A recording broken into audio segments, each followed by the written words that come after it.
As a leader, how many times have you made that tough decision with the idea of this just feels right? How did that work out for you? Were you lucky?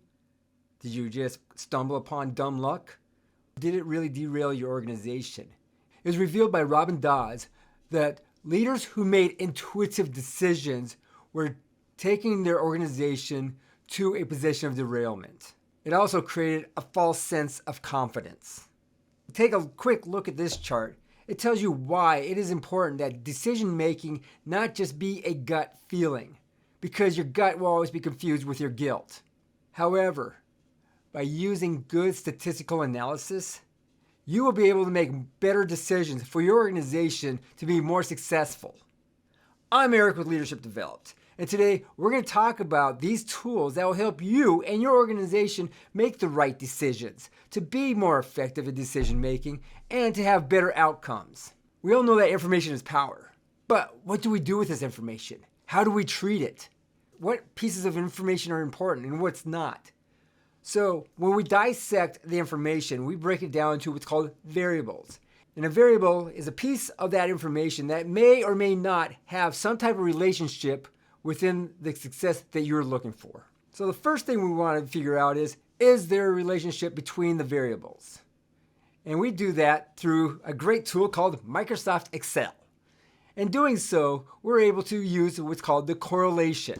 And correlation is just a fancy word for the relationship. We're going to use a simple example. You have an Instagram account and you want to determine what makes your account successful or how you can make it more successful.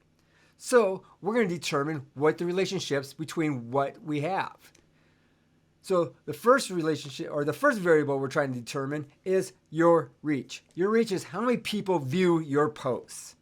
And then what is related to that? We want to know the thing that makes us feel good about our posts or our content that we deliver to our audience is the likes, the heart shapes. So we look at this chart. And here in this sample, we have each dot being a post. And each post has how much reach or views it had versus how much likes they had. So you can see it's kind of like a shotgun pattern, right? But within that mess, there is actually some information. And in that information is what we're going to call correlation. A great example of correlation is when your reach and your likes equally match up. That is perfect correlation. That means there is a perfect relationship between your likes and your reach. We call that correlation a positive one. On the flip side, and trust me, this is for example only because this will never happen in Instagram. It goes backwards. Keeps going down. We call this correlation a -1, but it's still a relationship. It shows that there is a relationship between the two. Now, when we look at this chart, we're going, what the heck?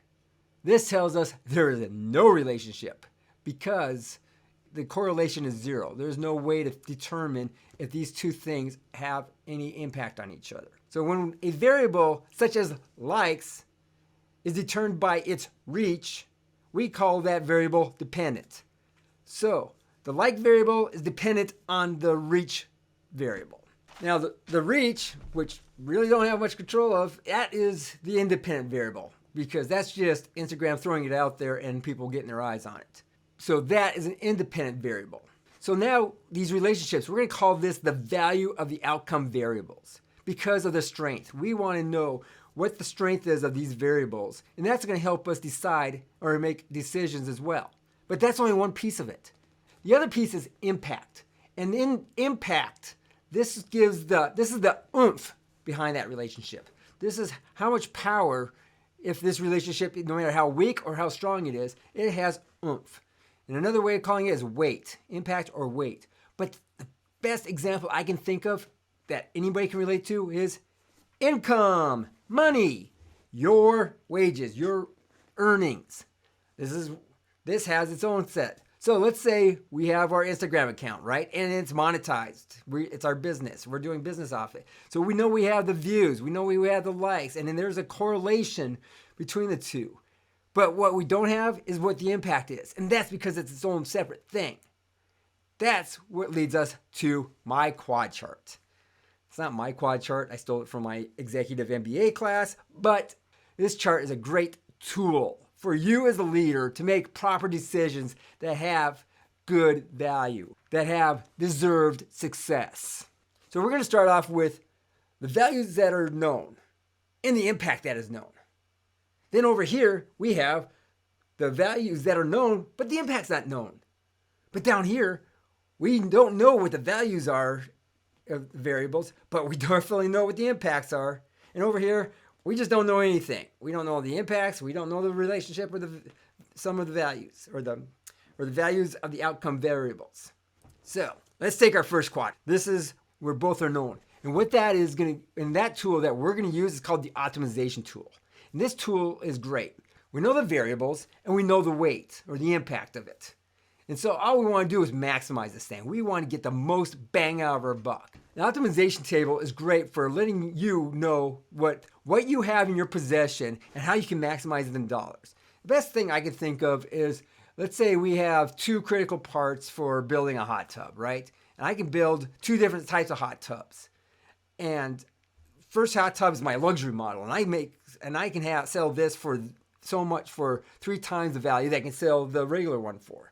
But the parts that I have available to me, I don't know what mix I need to have to maximize my dollars. I'm going to use an optimization tool. And that optimization tool is going to show me what is the best combination of making my luxury lines and making my normal lines to get the best value that I can from the parts I have available to me right now. Not waiting on a supply chain, not waiting on a truck driver.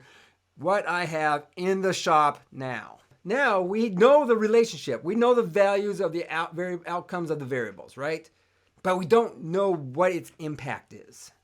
This is where we're going to use a regression chart. And a regression chart is a great add-on that you can find on Excel. And it will tell you the growth of that decision, the growth of that relationship, of how that will progress, and if there is a strong relationship with it. So down here, we don't know the value of the outcomes, but we definitely know the impacts. And this is where we use a decision tree. And a decision tree is just a great graphical chart that helps you decide what is the best route for you to make a decision upon. As you can see in this chart, that you have decision nodes and you have chance nodes. And in those are what's called EMV, expected monetary value. And there is where we're going to use probability. What's the probable chance that this will happen? What's the probable chance that this won't happen? And we will assign it a dollar amount to those things. That way we can make the best decision with the information available to us to continue and not wait on more perfect information. And lastly, we don't know the values of the outcome variables and we don't know the impact. So we're going to use a simulation model. Now this is where those big giant computers and this great artificial intelligence comes into play. Why? Because of you're taking all these variables and you're just taking, okay, this variable is consistent and we're going to change all these around. And then we're going to make this variable consistent and this guy gets added over here and then we change it all the way around. It's like a million different tests being run at the same time simultaneously to give you an idea, a model of what most likely will happen. Weather forecasters use this the most because they're able to take all the variables between temperature, air pressure, wind currents, winds aloft, all this stuff, throw it in this model, and it will spit out the probability of what will happen. We see this a lot when we watch hurricane season, of just where the track of the hurricane is going to be. How do they come up with that? Through the simulation programs. As a leader of your organization, as the manager of your organization, we're complementing the 2 skills, leadership and management, to make you more effective. Decision making is also a realm of both management and leadership. Having these tools will help you be the leader of change. You can overcome those organizations that say we've always done it this way because they don't know how they got there or just because the culture creep allowed it to go that way. By using good analytical tools, you're able to persuade people who control the money, be able to persuade your people that look up to you as a leader, and show them that this empirical data is going to take us to a better future. If you want to learn more detail of what we talked about today, go ahead and hit me up on my Calendly and schedule a free consultation. I would love to be able to sit down with you and your organization and be able to help you make the best decisions that's available for your organization with the information that you have right now. If you missed last month when we talked about the leader's mindset, hey, check out the playlist right here. And also, if you want to know what I'm kind of passionate about these days, check out these videos right here. We will talk to you again next week.